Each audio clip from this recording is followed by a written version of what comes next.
কি করছো না? এই যে শাক বাছছি। কি শাক? আলুর শাক। কে আনলো? পাশের বাড়ি এক দিদি দিয়ে গেল, তো ভাবছি আজকে বাটা করবো। আলু জিরে রসুন দিয়ে আলুর শাকটা বাটা করবো। বাটা ঘন্ট খেতেও ভালো লাগে, অনেকগুলো দিয়েছে। আজকে একটু বাটা করি আর একটু রেখে দেবো, কালকে ঘন্ট করবো।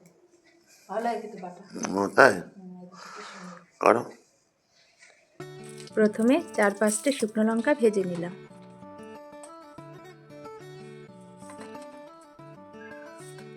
এবারে ওই তেলে রসুনগুলোকেও ভেজে নেব।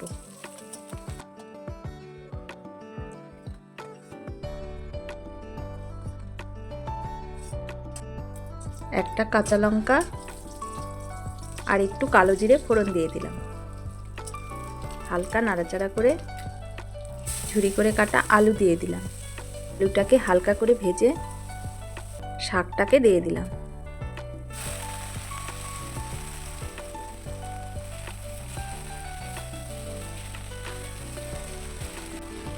নাড়াচাড়া করে নিয়ে সামান্য একটু লবণ আর হলুদ দিয়ে দিলাম। পরে আবার স্বাদ মতো লবণ দেব। শাক থেকে তো একটু জল বেরোবে, সেই জন্য ঢাকনা দিয়ে কিছুক্ষণ রান্না করে নিলাম। একদম হালকা আছে।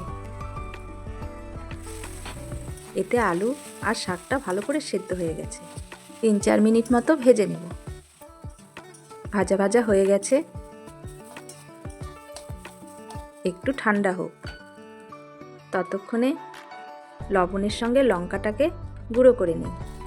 শাক ভাজাতে আমি সামান্য লবণ দিয়েছি, তাই এখন পরিমাণ মতো লবণের সঙ্গে লঙ্কাটাকে গুঁড়ো করে নিলাম।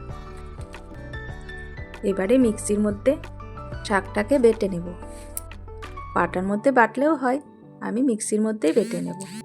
ভেজে রাখা রসুনটাকে দিয়ে একসঙ্গে বেটে নেব। বাটা হয়ে গেছে।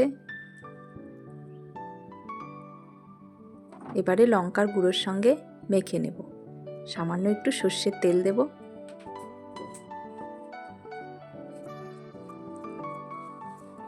আলুর শাকের ভর্তা আমার তৈরি। তোমাদের এরকম ভর্তা কার কার ভালো লাগে অবশ্যই কমেন্টে জানাবে। গরম ভাত, আলুর শাকের ভর্তা, একটা শুকনো লঙ্কা ভাজা আর সামান্য সর্ষের তেল, আহা কি যে স্বাদ! রাধে রাধে।